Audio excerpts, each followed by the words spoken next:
وہ صحابی جس نے ایک نماز بھی نہیں پڑھی اور جنتی ہیں۔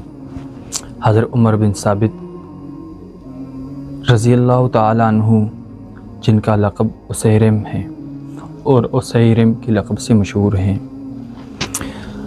سامعین محترم، یہ اسلام سے منحرف رہے ہیں، لیکن جب احد کا دن آیا، اسلام قبول کیا، اسلام دل میں اتر آیا اور یہ تلوار لے کر میدان میں اتر پڑے اور جناب نبی کریم صلی اللہ علیہ وسلم کے ساتھ نکلے اور کافروں کے ساتھ خوب قتال کیا، یہاں تک کہ یہ زخمی ہو کر گر پڑے۔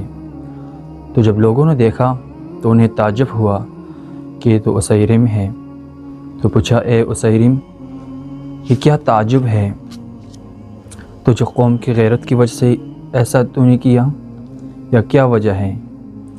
تو حضرت اسیرم نے جواب دیا کہ نہیں، میں نے اسلام قبول کیا، میں ایمان لائے اللہ اور اس کے رسول اللہ صلی اللہ علیہ وآلہ وسلم پر، اس کے بعد میں تلوار لے کر میدان میں اتر آیا جناب محمد مصطفیٰ احمد مجتبیٰ کائنات سرور دو عالم صلی اللہ علیہ وآلہ وسلم کے ساتھ، اور آپ صلی اللہ علیہ وسلم کے دشمنوں کے ساتھ خوب قتال کیا، یہاں تک کہ میں زخمی ہو گیا۔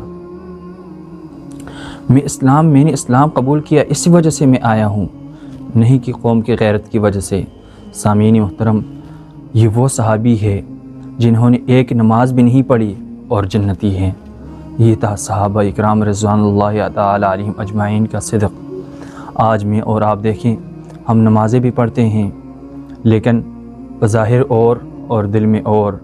اللہ تعالیٰ مجھے اور آپ سب کو اس صحابی کا یہ قصہ سن کر اور ان کا یہ عمل دیکھ کر ہمیں بھی اپنے اعمال ایسے ہی بنانے چاہیے، اور اللہ تعالیٰ مجھے اور آپ سب کو اس پر عمل کرنے کی توفیق نصیب فرمائیں۔